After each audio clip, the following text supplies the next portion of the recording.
Saudara-saudara, kita akan membaca firman Tuhan yang kita akan ambil dari Injil Lukas pasal 2. Injil Lukas pasal 2 ayat 8 sampai dengan ayat 20. Demikian firman Tuhan. Gembala-gembala. Di daerah itu ada gembala-gembala yang tinggal di padang menjaga kawanan ternak mereka pada waktu malam. Tiba-tiba berdirilah seorang malaikat Tuhan di dekat mereka, dan kemuliaan Tuhan bersinar meliputi mereka, dan mereka sangat ketakutan. Lalu kata malaikat itu kepada mereka, "Jangan takut, sebab sesungguhnya aku memberitakan kepadamu kesukaan besar untuk seluruh bangsa. Hari ini telah lahir bagimu juru selamat, yaitu Kristus, Tuhan di kota Daud. Dan inilah tandanya bagimu, kamu akan menjumpai seorang bayi dibungkus dengan lampin dan terbaring di dalam palungan. Dan tiba-tiba tampaklah bersama-sama dengan malaikat itu sejumlah besar bala tentara surga yang memuji Allah, katanya, kemuliaan bagi Allah di tempat yang maha tinggi, dan damai sejahtera di bumi di antara manusia yang berkenan kepadanya." Setelah malaikat-malaikat itu meninggalkan mereka dan kembali ke surga, gembala-gembala itu berkata seorang kepada yang lain, "Marilah kita pergi ke Bethlehem untuk melihat apa yang terjadi di sana seperti yang diberitahukan Tuhan kepada kita." Lalu mereka cepat-cepat berangkat dan menjumpai Maria dan Yusuf dan bayi itu yang sedang berbaring di dalam palungan. Dan ketika mereka melihatnya, mereka memberitahukan apa yang telah dikatakan kepada mereka tentang anak itu. Dan semua orang yang mendengarnya heran tentang apa yang dikatakan gembala-gembala itu kepada mereka. Tetapi Maria menyimpan segala perkara itu dalam hatinya dan merenungkannya. Maka kembalilah gembala-gembala itu sambil memuji dan memuliakan Allah, karena segala sesuatu yang mereka dengar dan mereka lihat, semuanya sesuai dengan apa yang telah dikatakan kepada mereka. Amin. Saudara-saudara yang terkasih di dalam Tuhan, memasuki bulan Desember itu adalah bulan salah paham. Karena banyaknya orang yang mengembangkan opini tentang Natal yang tidak didasarkan atas pengetahuan yang akurat. Dan dampaknya bukan hanya kepada orang di luar kekristenan, tapi di dalam kekristenan sendiri.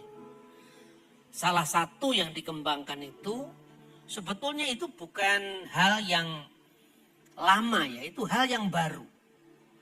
Kita biasa mendengar misalnya jangan merayakan Natal, karena Natal itu adalah perayaan Dewa Matahari yang tak terkalahkan.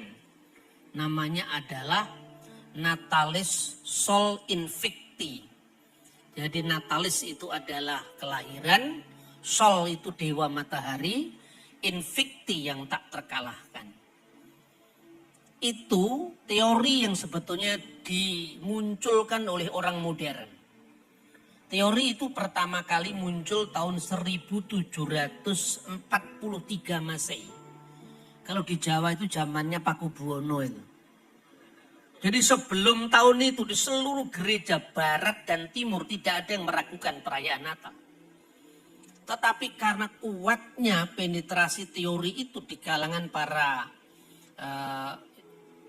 ilmuwan atau sebetulnya setengah ilmuwan atau apalah di Eropa. Dan karena teknologi itu dipegang oleh bangsa Eropa, akhirnya terus merambah ke dunia, seluruh dunia. Dan kita tidak bisa terlepas begitu saja dari dampaknya. Dan itu sebetulnya orang menentang Natal itu hanya gara-gara membaca entry tentang Christmas di Ensiklopedia Britannica, Ensiklopedia Americana.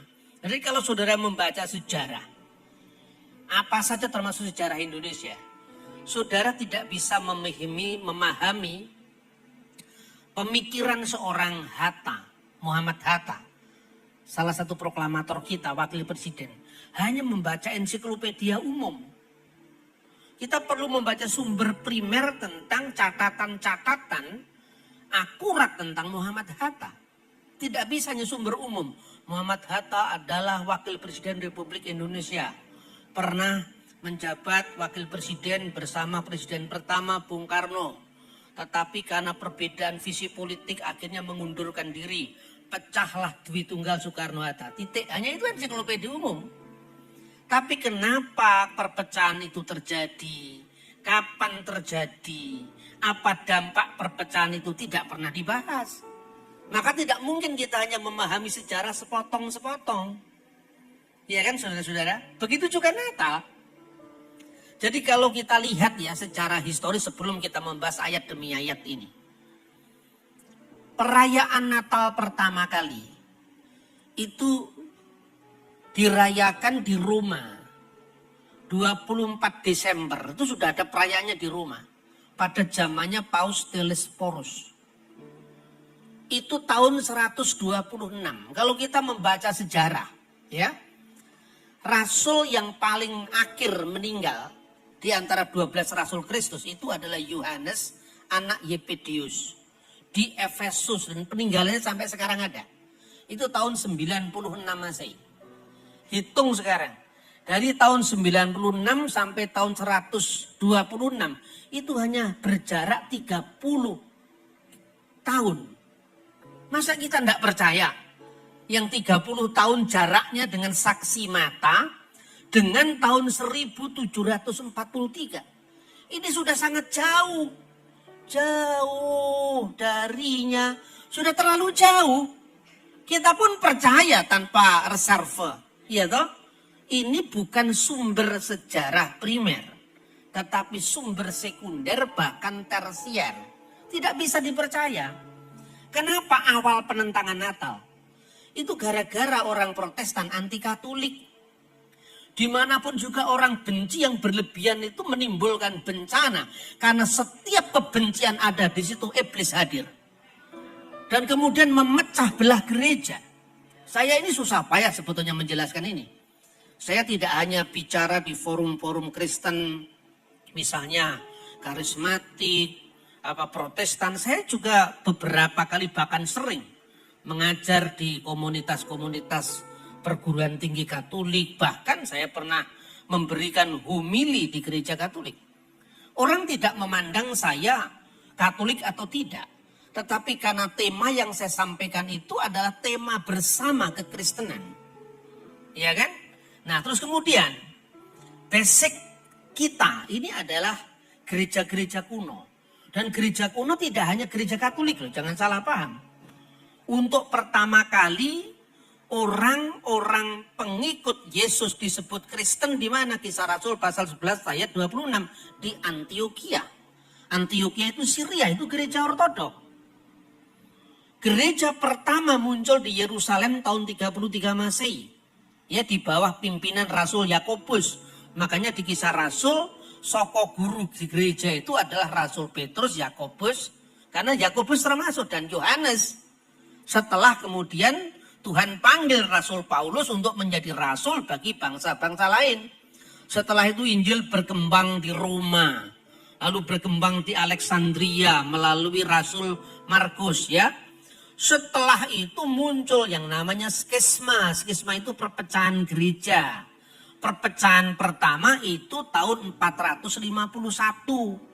Yang memisahkan antara gereja-gereja ortodok oriental. Yang sekarang pusatnya di Syria, namanya Syria Ortodok, kemudian Antioquia, kemudian Alexandria yang sekarang menjadi Koptik Ortodok, ya. Lalu ada lagi yang di barat itu adalah Roma yang sekarang menjadi Roma Katolik dan Konstantinopel yang sekarang menjadi Ortodok Yunani. Itu tahun 451. Yang kemudian perpecahan kedua tahun 1054. Perpecahan itu terjadi antara dua gereja barat tadi. Yang Roma Barat menjadi Roma Katolik sekarang. Yang Roma Timur menjadi Konstantinopel Ortodok Yunani sekarang. Perpecahan ketiga itu intern gereja Katolik. Tahun 1517. Nah, yang memisahkan diri dari gereja Katolik itulah yang dikenal gereja-gereja reformasi. Dipimpin oleh tiga pionirnya, Martin Luther, Zwingli, dan Calvin. Ini baru tahun 1517. Nah, sekarang bayangkan, gereja dari abad pertama langsung Luther itu kita kosong 1600 tahun. Akibatnya ketika para dedemit, gendruwo, setan itu kemudian ngacau gereja, kita kehilangan sejarah. Kita telan mentah-mentah tanpa di cross check. Nah, makanya kemudian menyusul berikutnya, ya. Penetapan pertama tahun 126. Kenapa Natal ditetapkan? Karena waktu itu ada orang-orang yang mengacau gereja. Dan orang-orang ini mula-mula orang Kristen. Itulah yang disebut dengan Mesiha Dagala. Atau Pseudo Kristos.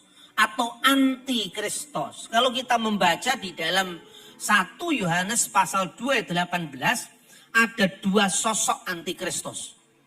Yang pertama, Antikristus itu akan datang, berarti belum datang. Itu Antikristus akhir zaman yang disebut Antikristus eskatologis. Tapi yang kedua, dan sekarang ini sudah muncul banyak Antikristus atau Antikristus. Mereka berasal dari kita tapi tidak sungguh-sungguh berakar bertumbuh dari iman Kristen. Kelompok ini pada zaman Rasul Yohanes. Ini saya ngomong sejarah gereja dulu supaya kita tidak kagetan, tidak gumunan, ya kan?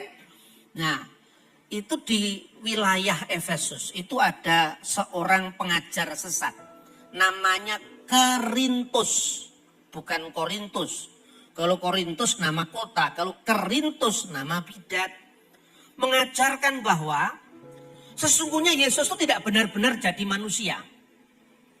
Dia hanya entitas yang bukan Allah dan bukan manusia. Bukan Allah, bukan manusia. Lalu apa ya yang bukan-bukan? Bukan Allah, bukan manusia. Berarti yang bukan-bukan. Ini ajaran Kerintus. Nah, Kerintus itu mungkin Yesus itu tidak mungkin lahir. Karena dia bukan manusia. Inilah awal di mana Rasul Yohanes mengatakan, siapakah roh-roh antikristus itu? Yaitu mereka yang menyangkal Kristus telah datang sebagai manusia. Pada abad kedua akhir, ya tahun 140-an ya, awal abad kedua lah. Muncul penerusnya Kerintus ini. Namanya Marcion atau Markion. Markion itu pedagang kapal yang besar. Makanya dia bisa nyetak Alkitab dan mengobrak-abrik Alkitabnya gereja, orang Kristen yang aslinya. Dipotong-potonglah Alkitab itu. Injil Matius dibuang. Kenapa kok dibuang? Karena ada inilah silsilah Yesus Kristus anak Daud, anak Abraham. Ya, Sefer Toledot Yesua Hamasiah ben David ben Abraham. Karena ada silsilahnya. Berarti Yesus itu manusia karena ada silsilahnya. Buang. Markus juga dibuang karena apa? Markus mengatakan Yesus dibaptis oleh Yohanes. Wah, berarti dia manusia beneran dong, dia dibaptis. Buang. Yohanes apalagi yang jelas-jelas mengatakan firman telah menjadi manusia dan tinggal di antara kita dan kita telah melihat kemuliaannya, yaitu kemuliaan yang diberikan kepadanya sebagai anak tunggal Bapa penuh kasih karunia dan kebenaran. Buang jelas. Apalagi Yohanes ini orang yang pertama kali, rasul yang pertama kali mengikat habis ajaran gnostik dari Kerintus tadi. Nah, kemudian generasi berikutnya ini Markion yang diterima Injil Lukas. Karena Injil Lukas itu dianggapnya lebih sesuai dengan selera bidatnya. Tetapi pasal 1, pasal 2, pasal 3 juga dihapus. Karena apa? Di situ ada silsilah Yesus. Di situ ada Yesus lahir dari seorang perawan. Berarti kan Yesus pernah lahir. Ini nggak cocok. Dibuang. Karena itu maka Rasul Paulus mengatakan bahwa inilah Injil yang kuberitakan. Yaitu Kristus yang bangkit dari antara orang mati. Dan yang secara daging dilahirkan oleh keturunan Daud.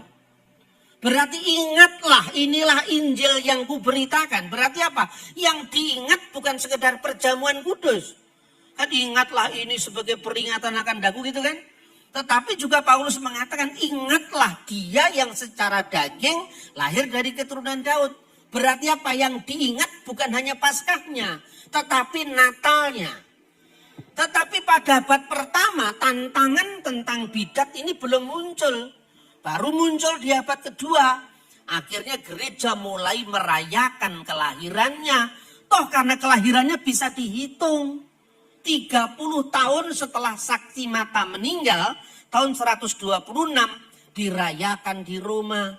Perayaan itu di sana dikatakan karena itu setiap malam tanggal Christmas itu, Natalis itu, nyanyikanlah Gloria in excelsis Deo et intera pac hominibus bonae voluntatis.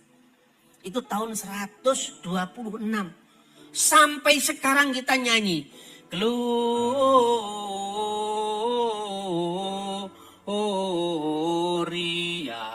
in excelsis Deo. Ambil yang terakhir saja. Karena ini khotbah, bukan saya pemimpin pujian, ya kan? Itu tahun berapa? Tahun 126. Bayangkan. Bukan tahun 1126, 126. Jadi jangan mengentengkan sejarah. Tahun ini 2021, hampir habis. Dari tahun 126. Dan ayat Alkitab yang digunakan nyanyi sampai hari ini, itu terjemahan Alkitab Latin kuno tahun 120-an. Karena apa? Setelah tahun 400-an nanti Hieronymus di Bethlehem, makanya di sana ada gua Hieronymus. Selama 20 tahun mereka menerjemahkan Alkitab dalam bahasa Latin yang dikenal dengan Vulgata. Nah, Alkitab bahasa Latin yang dipakai di gereja Katolik, di timur tidak pakai karena gereja itu luas, bukannya di barat. Di Roma dipakai, makanya kita akrab dengan Gloria in excelsis Deo, bentuk Latinnya maupun yang digabung dalam nyanyian glory, glory, haleluya. Loh, kenapa glory? Karena bahasa Latin. Makanya orang Kristen jangan membeda-bedakan lagi. Kamu Katolik, saya Protestan, itu orang primitif yang begitu. Gereja itu punya sejarah yang panjang. Kalau Anda potong-potong akibatnya demit yang masuk. Merusak gereja. Bahwa Anda beda dengan Katolik ya wajar lah. Orang punya kepala, punya pendapat, punya tradisi itu, tapi Tuhannya kan sama. Ini saudara-saudara, amin. Nah itu pengantarnya sudah panjang, pengantarnya bagi isinya. Iya kan? Nah saudara-saudara, kita ini diperkaya dengan pengalaman-pengalaman rohani, pengalaman sejarah. Dan jangan bingung lagi, kita tidak perlu bingung. Pada saat Hieronymus menerjemahkan Alkitab dalam bahasa Latin tahun 380, terjemahannya berbunyi Gloria in altissimis Deo et intera pac hominibus bonae voluntatis. Kemuliaan bagi Allah di tempat yang maha tinggi, altissimis. Tetapi kalau in excelsis yang tinggi. Tapi kenapa yang sekarang kita nyanyikan in excelsis Deo? Karena sudah terlanjur terkenal. Benar tidak? Kita nyanyi Allah kita heran dan besar, itu nyanyian tahun 50-an, tahun 60-an. Kalau kita sekarang Allah kok heran, masa Gusti Allah gumunan? Bener enggak? Bahasanya sudah berubah. Tapi orang waktu itu memahami Allah heran itu Allah dahsyat. Tahun 70-80-an kita nyanyi. Selidiki nyatakan segala perkara. Kalau anak-anak sekarang perkara itu artinya kasus. Masa Tuhan disuruh menyelidiki kasus perdata, kasus pidana? Kan bukan itu. Karena kata perkara itu maknanya dulu adalah sesuatu hal. Bahasa itu kan bergeser, jadi jangan salah paham. Orang Kristen itu merevisi Alkitabnya setiap tahun. Yang direvisi itu terjemahannya dul, bukan bahasa aslinya. Semua kitab suci itu ya terjemahannya direvisi. Al-Quran pertama kali diterjemahkan dalam bahasa Melayu oleh Abdur Rauf Asingkili. Ya, sebelum itu orang Islam masuk ke Indonesia, Prasasti Trengganu. Itu kata Allah diterjemahkan apa? Dewata Mulia Raya. Padahal Dewata itu kan bahasa Sanskerta, artinya Ista Dewata, Tuhan yang Maha Tinggi. Sampai sekarang orang Batak menerjemahkan Alkitab dalam bahasa Batak, Debata.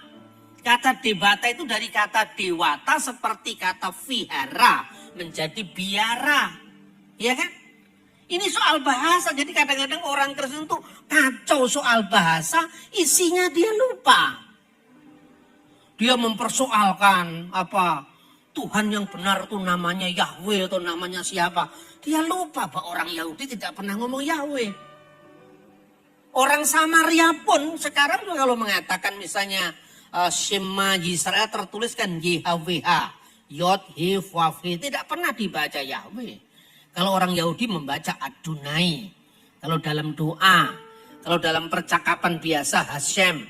Orang Samaria membacanya Shema. Shem itu nama, A di belakang bahasa Arab itu the Lord. Jadi kalau Alkitab bahasa Inggris menerjemahkan the Lord our God, the Lord is one, sudah benar. Kenapa dipersoalkan? Gara-gara kita tidak tahu sejarah. Begitu juga soal Natal. Natal nanti dikembangkan ya karena masing-masing gereja memiliki tradisi yang panjang. Di Israel Natal mulai dirayakan ya tahun 170 atau 160-an. Penetapan Natal pertama kali dilakukan di Alexandria, Mesir, gereja Koptik itu. Tahun 189 Masehi dalam dokumen yang berjudul The Coptic Didascalia Apostolorum. Diterjemahkan di sana dalam bahasa Arab ya. Ya ikhwatana tahfudu fi ayyamil a'yad. Wahai saudara-saudara, tetapkanlah pada hari-hari perayaan ya. Id milad Rabb. Jadi Natal dari Tuhan, maksudnya Tuhan Yesus. Wa kamaluhu, tepatnya fi kamsati wa isrin min syahri tasi'ilil Ibraniyin. Pada tanggal 25 bulan Kislev, bulan Yahudi. Yang bertepatan dengan tanggal 29 bulan Mesir Kiyah atau bulan keempat. Yopo kowe Pak lah mulak nolak raro aja ngritik. Tanggalan cuma tahu satu, tanggalan tahun 1582. Ngomongnya besar sekali. Kita cuma tahu kalender itu kan kalender Roma. Itu pun kalender revisi yang tahun sekarang ini loh. 2021 ini kalender revisi. Mulai kapan tuh direvisi? 1582 bulan Oktober. Tahun itu terjadi apa? Hilang 10 hari dalam bulan Oktober itu. Jadi tanggal 4 Oktober 1582 langsung 15 Oktober 1582. Kenapa kok hilang 10 hari? Nah ini ceritanya panjang lagi. Makanya jangan sok tahu aja kemeruh itu persoalannya. Ini panjang sejarahnya, kenapa bisa hilang? Pertama, ini saya kasih umum saja ya. Yang pertama gini. Paskahnya orang Yahudi itu Paskah apa? Paskah keluaran dari tanah Mesir. Clear kan? Paskah keluaran itu terjadi tanggal berapa? Malam 15 bulan Nisan, 14 bulan Nisan. Bulan Nisan itu musim semi.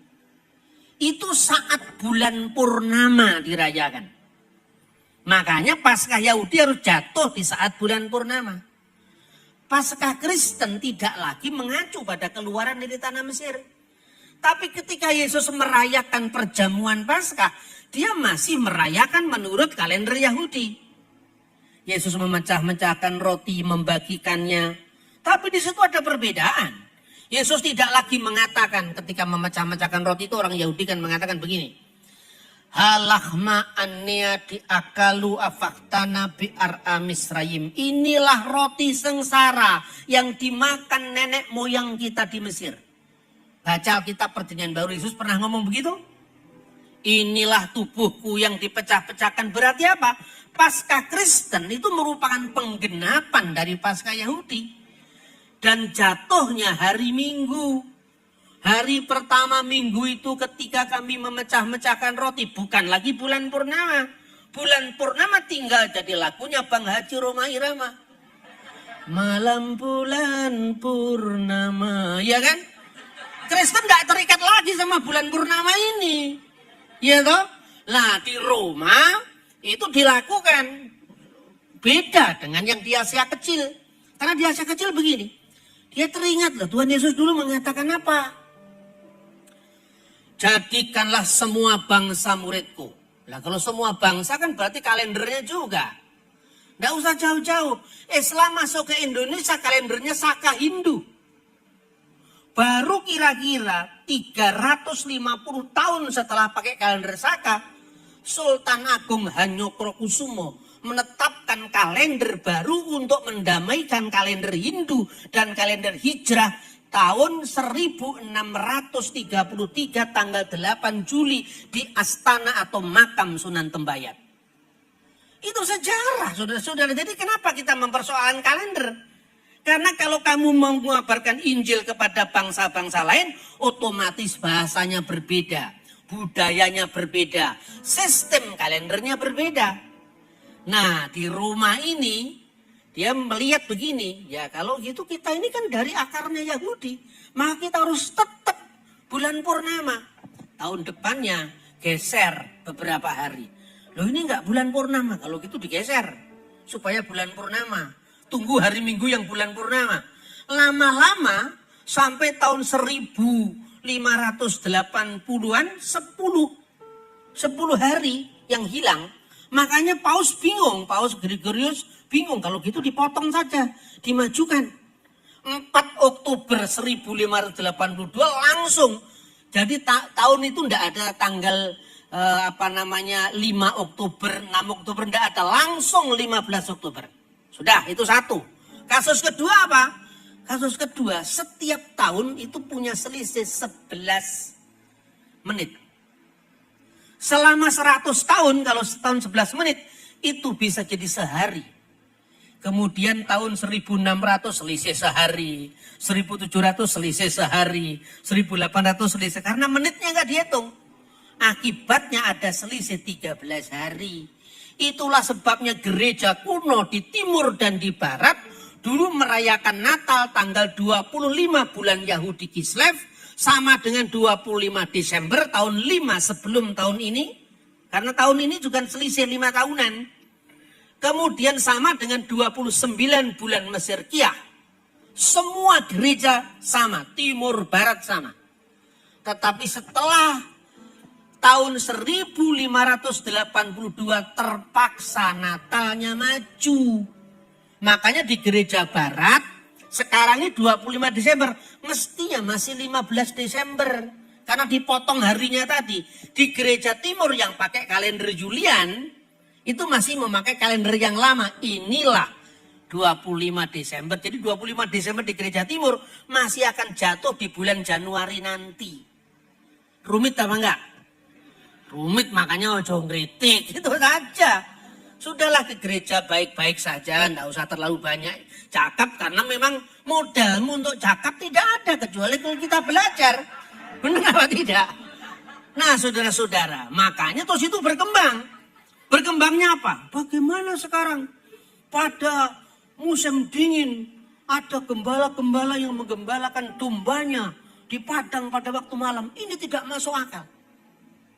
Bukan tidak masuk akal, katanya Pak Cipto, itu bukan tidak masuk akal. Tidak masuk di akalmu. Karena apa? Ini caranya orang barat memandang. Saya kasih tahu ya. Kalau Anda pergi ke Bethlehem setiap bulan Desember, itu gereja Katolik di Church of Nativity masih membuat kandang-kandang domba untuk gambaran Yesus dilahirkan itu dari kayu. Pada kandang-kandang di Bethlehem itu bukan dari kayu. Itu ceruk-ceruk gua. Bukan kayu. Kayu itu kandangnya orang Eropa, kandangnya orang Mojokerto. Ya kan? Nggak sama. Tapi karena orang itu paradigma barat yang dipakai, di Bethlehem tempat Yesus dilahirkan pun, dia masih bawa kayu akasia, dihias-hias. Terus kemudian pohon terangnya dikasih salju. Di sini nggak ada pohon terangnya. Ah ini lebih alkitabiah, ini tidak ada kapasnya. Karena kalau di kapas kan tidak mungkin. Salju itu hanya turun di Hermon. Itu setiap tahun ada salju. Tapi kalau di Bethlehem lebih hangat. Lebih hangat bukan berarti hangat untuk ukuran Surabaya. Surabaya dengan Malang aja hangatnya beda. Apalagi hangatnya di Timur Tengah. Jadi salju itu hanya turun di bawah 0 derajat. Suhu paling rendah di Bethlehem itu 5,5 derajat Celcius.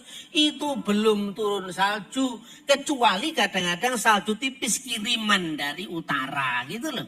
Saudara-saudara, makanya apa yang disebut dengan gembala-gembala yang menggembalakan dombanya di padang pada waktu malam. Saya mengutip Talmud, kemudian banyak netizen kritik saya. Hei Talmud gak percaya Yesus, kenapa Mbak kritik Talmud? Lagi ngomong musim ini bukan soal percaya atau tidak percaya. Kan Anda memaksakan paradigma barat. Katanya tidak mungkin bulan Desember ada gembala yang menggembalakan dombanya di waktu malam. Saya kutip Talmud Traktat Beisah 40b. Di sana dikatakan apa? Ada yang dinamakan domba-domba yang digembalakan pada yang disebut domba-domba rumahan. Ya. Luhen bayitot, bayit itu rumah. Itu gembala biasa, gembala rumahan, makanya bayit rumah. Jadi dia dilepaskan di batas kota, kemudian pulang dikandangkan kembali, itu gembala domba-domba perumahan. Lalu ada karena di sini di padang maka itu midbariot, midbar itu kan padang gurun. Itu pun jenisnya masih ada 2, yaitu gembala-gembala yang menggembalakan dombanya di padang dilepaskan pada bulan Nisan yaitu Paskah Yahudi dan paling lambat nanti harus dikandangkan pada awal pada hujan pertama yaitu bulan Markeswan. Itu sekitar Oktober itu sudah tidak ada domba-domba yang di padang. Itu yang wajar. Tapi ada 2. Domba-domba yang digembalakan baik siang maupun malam, baik musim dingin maupun musim panas. Itu domba-domba apaan itu? Kok bisa musim dingin, musim panas tetap digembalakan?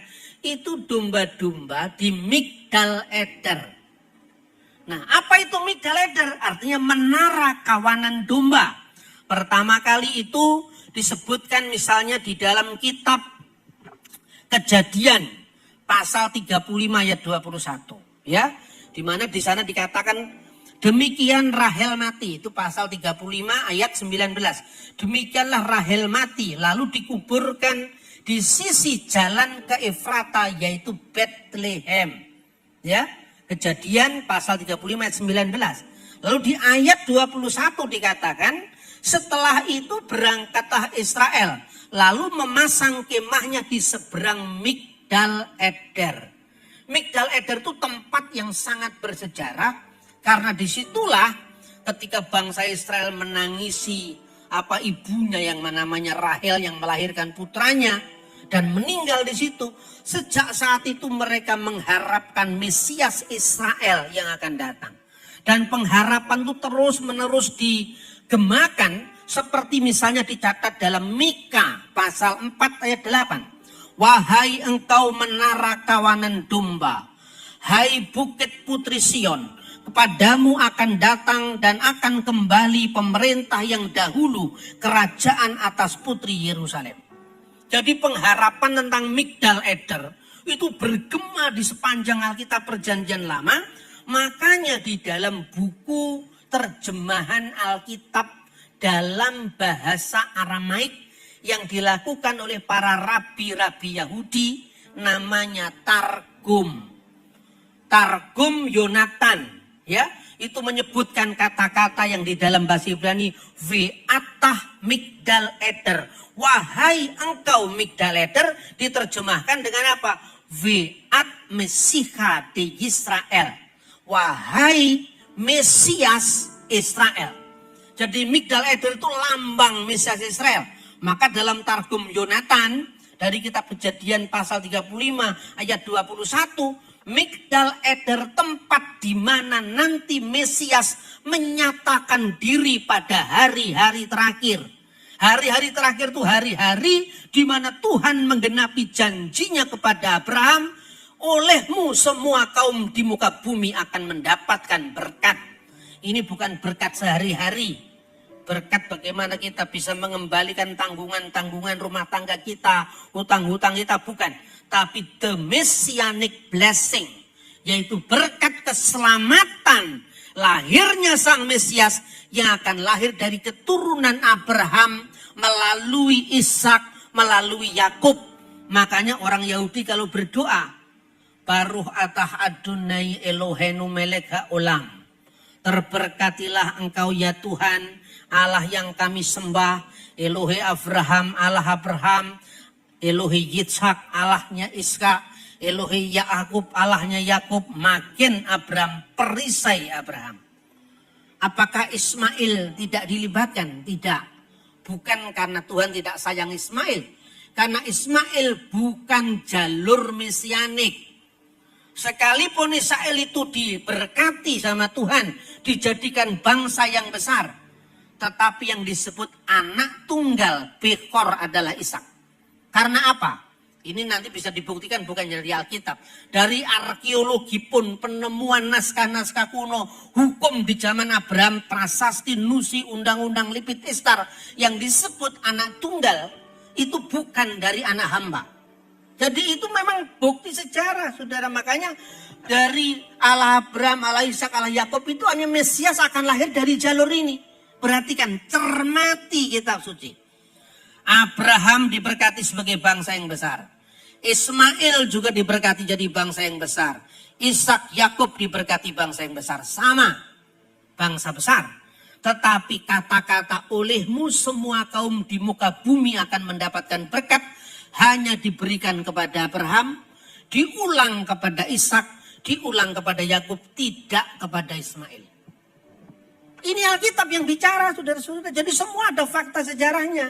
Ya, kemudian untuk apa para gembala itu mereka menunggui domba-dombanya di waktu malam? Itu gembala-gembala bait Allah. Bukan gembala biasa. Gembala bait Allah untuk apa? Menyiapkan binatang-binatang kurban dalam seluruh upacara Yahudi di sepanjang tahun, termasuk bulan Tebet atau Desember. Apa ada Desember atau upacara kurban? Ada, baca Alkitab. Yesus hadir pada saat perayaan penahbisan bait suci. Pada saat itu musim dingin, di mana ayatnya? Yohanes pasal 10 ayat 22. Nah, setiap upacara Yahudi kan ada korban dombanya. Itu yang disimpan, domba yang terbaik, tidak boleh ada cacat, tidak boleh ada pincangnya, karena itu melambangkan korban anak domba Allah yang tanpa cacat celah menebus cacat celahnya kita semua. Itu di bulan musim dingin, yaitu perayaan Hanukkah. Makanya di Israel selain ada kaki dian bercabang 7 yang namanya menorah, ada kaki dian yang bercabang 9 namanya Hanukkah. Itu melambangkan peristiwa ini, musim dingin ini.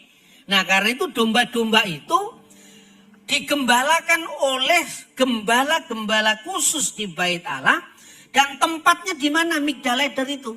Di dalam traktat Sekalim. Kalau saya mengutip Talmud bukan berarti mengakui Yudaisme, tidak. Ini ngomong sejarah kok. Sejarah ya sejarah. Meskipun yang ngomong itu orang yang menentang Kristus, itu lebih objektif. Wong dia menentang Kristus, misalnya Yesus disalib. Itu yang bicara musuh-musuh Kristen. Ya, orang Yahudi bicara dalam traktat Sanhedrin. Yang nyalib aja ngomong kalau Yesus disalib kok. Lalu tiba-tiba mengatakan Yesus gak disalib, sekarang mula. Itu kan urusanmu, bukan urusan kita. Sejarah jelas Yesus disalib. Maka saya mengatakan tanpa membaca Injil Yesus disalib. Tapi kalau Anda tanya untuk apa Yesus disalib, ya harus membaca Injil. Karena makna penyalipan itu ada di Injil. Tapi kalau historisitas salib ada dalam sejarah sekuler. Begitu juga Natal. Maka di dalam Talmud itu dikatakan domba-domba yang dimaksud di sana itu apa? Behemah. Behemah itu bahasa Arabnya bahimah. Jadi ternak-ternak. Behemah senimet sepmirus salayim ve'at Migdal-eder. Jadi domba-domba yang digembalakan dari kota Yerusalem, tempatnya itu, sampai ke Migdal Eder. Jarak Yerusalem dengan Migdal Eder itu 20 km sekarang. Jadi itu di tengah-tengahnya antara Yerusalem dengan situ. Itulah domba-domba itu dikhususkan di sana untuk sewaktu-waktu ketika upacara di Betela dia dituntun ke sana, ya.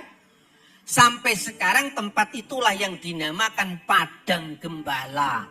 Disitulah didirikan gereja, ya. Kalau ke Israel pasti ingat itu Padang Gembala itu didirikan, memang itu bangunan baru yang sekarang, ya. Itu zamannya Antoni Barluzzi. Tapi dibangun di atas situs bangunan lama pada abad keempat Masehi. Ya, pada masa gereja ortodok Bizantium waktu itu. Nah, karena enggak ada gereja GPIB, Pak. Protestan belum lahir waktu itu. Terus kehabisan kapling. Makanya kalau kita orang-orang reformasi, Protestan dan seterusnya, kemudian kita anti gereja kuno, kita kehilangan sejarah. Kita enggak punya bukti apa-apa gitu loh. Bahkan orang Yahudi pun kita harus menyambungkan diri sebagai umat perjanjian. Yang satu umat perjanjian lama, yang satu umat perjanjian baru. Sekalipun orang Yahudi menolak Yesus, Yesus tetap mengatakan kepada perempuan Samaria, kamu menyembah Allah yang tidak kamu kenal. Kami menyembah kepada Allah yang kami kenal. Karena keselamatan akan datang dari bangsa Yahudi. Itu Alkitab yang bicara, karena itu jangan tanpa alasan nanti Israel. Soal Israel sekarang kebanyakan belum terima Yesus, itu urusannya Tuhan lah nantinya.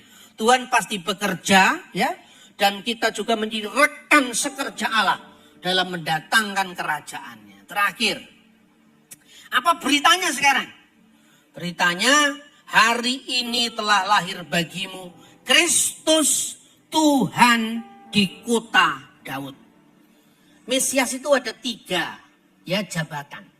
Yang pertama imam, yang kedua raja, yang ketiga nabi.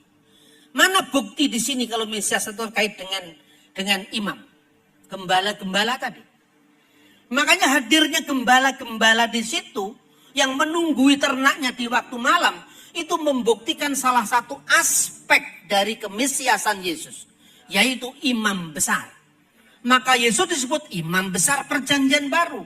Buktinya apa? Tuhan memberikan kesempatan kepada para gembala seolah-olah mau mengemukakan. Era baru telah tiba. Keselamatanmu tidak lagi tergantung kepada korban bakaran, korban sembelian yang diatur berulang-ulang setiap tahun. Tetapi lihatlah anak domba Allah yang menghapus dosa dunia. Itulah makna imam besar. Maka itu imam besar perjanjian baru. Yang kedua, raja. Maka di sini dikatakan di kota Daud. Karena kota Daud itu kota Raja Daud, Bethlehem. Ya kan? Hari ini telah lahir bagimu Kristus, Tuhan di kota Daud, itu kerajaannya. Maka di dalam kitab Mazmur 110 dikatakan, Neum Hashem Laduni, berfirmanlah Tuhan kepada Tuanku. Tuanku itu my Lord. Adonai itu gelarnya Kristus. Ya, Allah telah menjadikan Yesus yang kamu salibkan sebagai Tuhan dan Kristus. Ini Adonai. Dan sumber-sumber Yahudi sendiri sekalipun tidak menerapkannya untuk Yesus, mengakui.